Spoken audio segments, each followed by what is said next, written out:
Shalom, selamat hari Minggu buat kita semua Bapak Ibu yang terkasih di dalam nama Tuhan Yesus Kristus.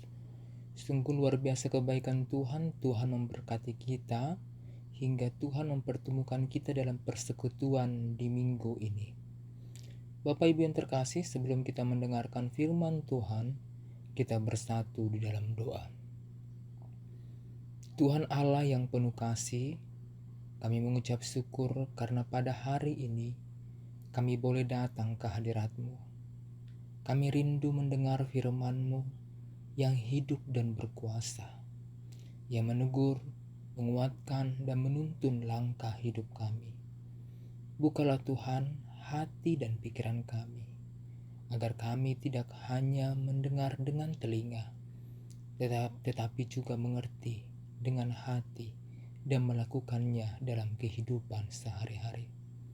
Tuhan, urapi hamba-Mu yang menyampaikan firman, dan biarlah Roh Kudus-Mu bekerja di tengah-tengah kami. Hanya di dalam nama Tuhan Yesus Kristus kami berdoa. Amin. Bapak Ibu yang terkasih dalam nama Tuhan Yesus Kristus, firman Tuhan di minggu ini tertulis dalam Matius 5 ayat 1 sampai 12. Demikian firman Tuhan. Ketika Yesus melihat orang banyak itu, naiklah ia ke atas bukit, dan setelah ia duduk, datanglah murid-muridnya kepadanya. Maka Yesus mulai berbicara dan mengajar mereka. Katanya, "Berbahagialah orang yang miskin di hadapan Allah, karena merekalah yang mempunyai kerajaan surga. Berbahagialah orang yang berduka cita, karena mereka akan dihibur.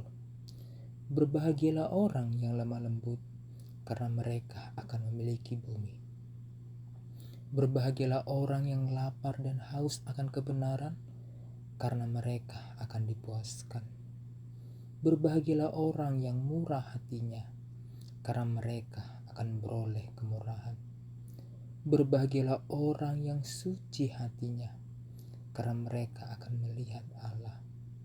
Berbahagialah orang yang membawa damai, karena mereka akan disebut anak-anak Allah.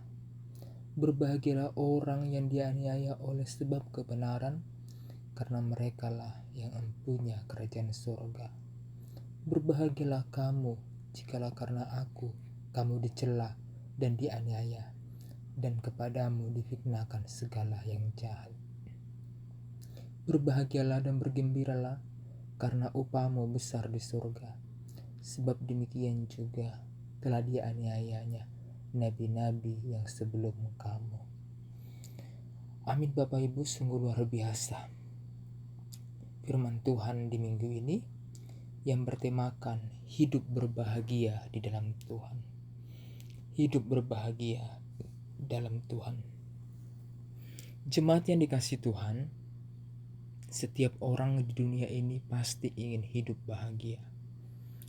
Namun pertanyaannya, bahagia menurut siapa? Dan bagaimana menurut dunia atau menurut Tuhan?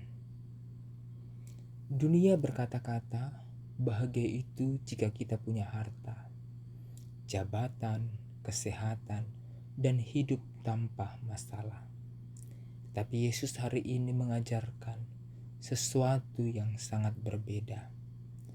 Bahagia justru bisa hadir di tengah keterbatasan, air mata, dan penderitaan.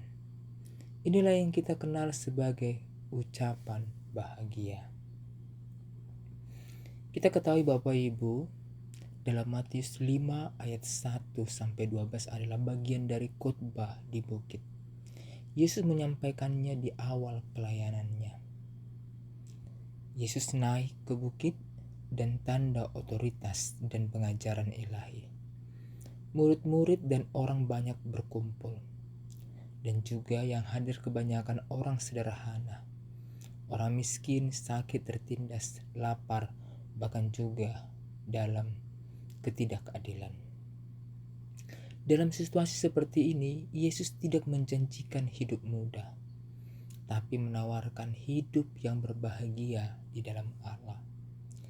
Kata bahagia atau berbahagia itu disebut juga makarios, bukan sekedar perasaan senang, melainkan keadaan diberkati oleh Allah. Bahagia yang tidak tergantung situasi dari luar. Bapak Ibu yang terkasih, kita belajar dari isi khotbah ini dalam firman Tuhan. Kita belajar dari ayat ketiga, kita bisa melihat di sana yaitu tentang bahagia karena bergantung pada Tuhan. Berbahagialah orang yang miskin di hadapan Allah. Miskin di hadapan Allah bukan soal harta, tetapi sikap hati yang rendah, sadar membutuhkan Tuhan. Orang yang berkata, Tuhan, tanpa Engkau aku tidak sanggup.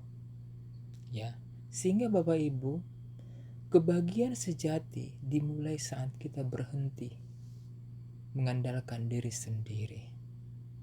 Jadi kita harus berkata, Bapak Ibu, Tuhan, tanpa Engkau aku tidak sanggup. Tuhan, tanpa Engkau aku tidak sempurna. Selanjutnya Bapak Ibu, ya, di ayat 4-6 kita melihat bahagia di tengah air mata dan pergumulan.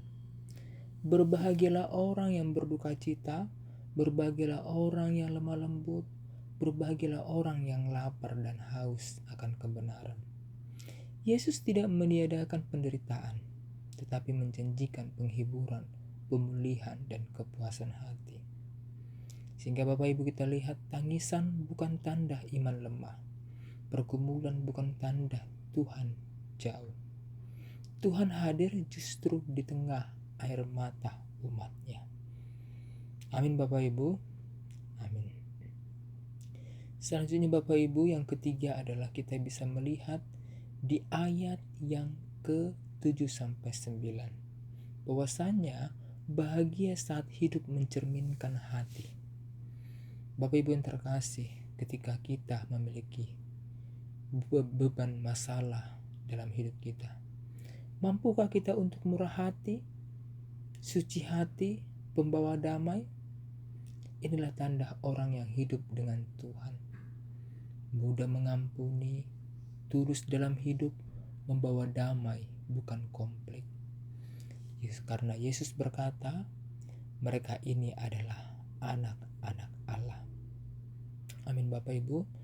Selanjutnya ditekankan lagi di ayat 10-12 tentang bahagia sekalipun dianiaya karena iman.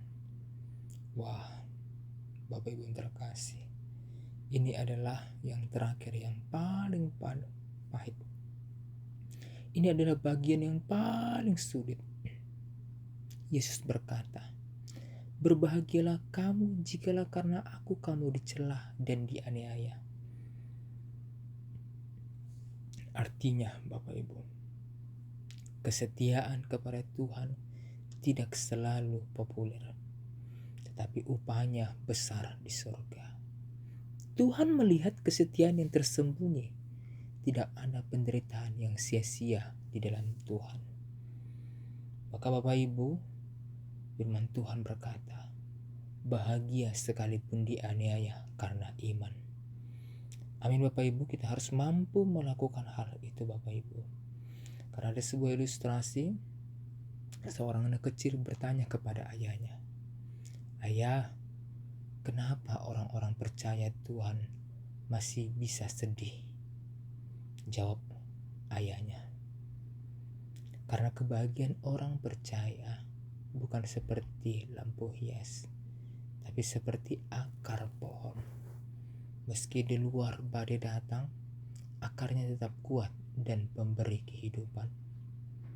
Demikian juga kebahagiaan dalam Tuhan bukan selalu tertawa, tetapi tetap teguh dan berharap di dalam Tuhan.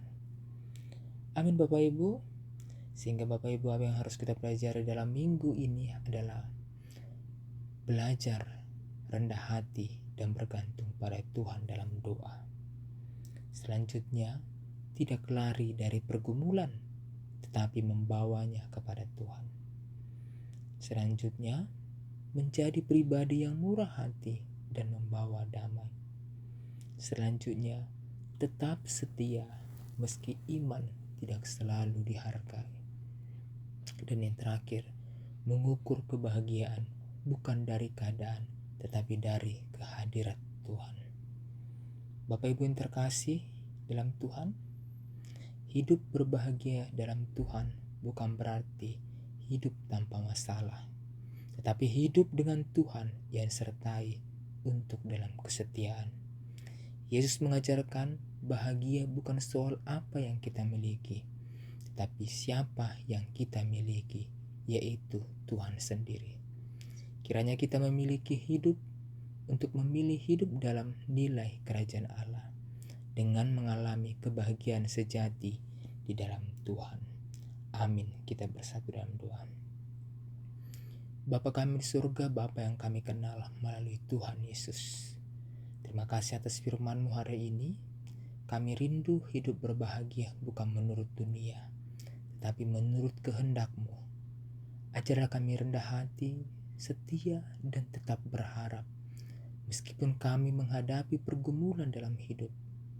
Tuhan, tolonglah kami menjadi pembawa damai, menjadi terang dan garam dimanapun Engkau menempatkan kami. Berkatilah setiap jemaat-Mu dalam keluarga, pekerjaan, pelayanan, dan pergumulan pribadi. Kiranya kebahagiaan sejati di dalam Engkau menjadi kekuatan hidup kami setiap hari. Hanya di dalam nama Tuhan Yesus Kristus kami berdoa. Amin.